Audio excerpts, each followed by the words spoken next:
Hey folks, Lester here.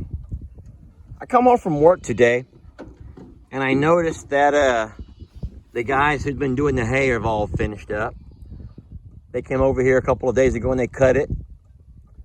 And then this morning they came by and they raked it. And right behind that they baled it or rolled it.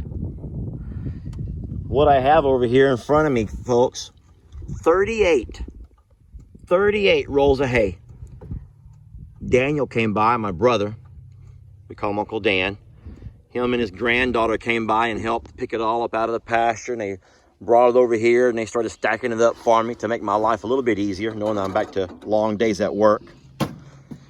Folks, we got so much hay that we was able to take 10 rolls up to Dad, and that will give him a huge head start going into the fall. You know, whenever he starts having to feed his cows and goats, and horses.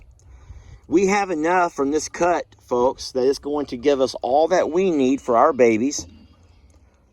And, I just feel really, really blessed.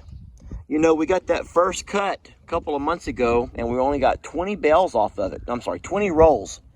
We only got 20 rolls. And me and Jamie were in a bit of a panic, because we know it takes about 50 rolls a year to feed our babies. To give them enough where they never go hungry and they're always plenty fat.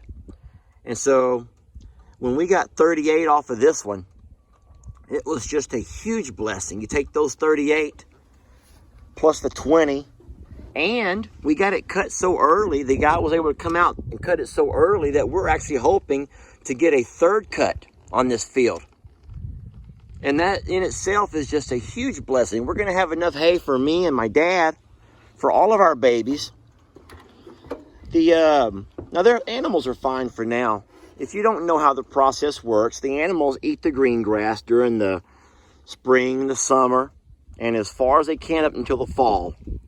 But once we get our first frost, which is usually around the end of October, all the grass is going to die back. And at that point, the animals begin to look for a different food source. And that's where this comes in.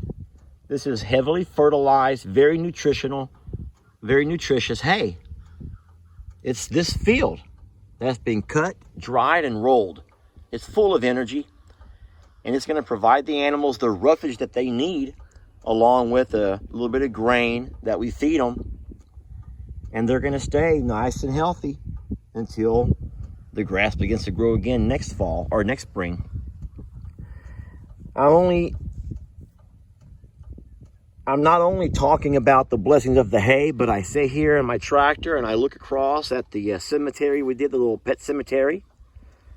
The windmills blowing there in the distance and the babies that we've lost. And right behind that, you can see all the dirt from that new pond we just got dug. Now, it's still empty. There's no water in it yet. But we're waiting for the first big rain, and that's going to put some water in there. And once it begins to fill up, we'll be able to have our ducks and geese back where they need to be. Our pigs can go up and lay around like they like to do in the shade. And even bigger, the blessings just keep piling on. Even bigger than these blessings is the fact of all that dirt you see piled up out there. That's going to be a big berm, a 10-foot berm.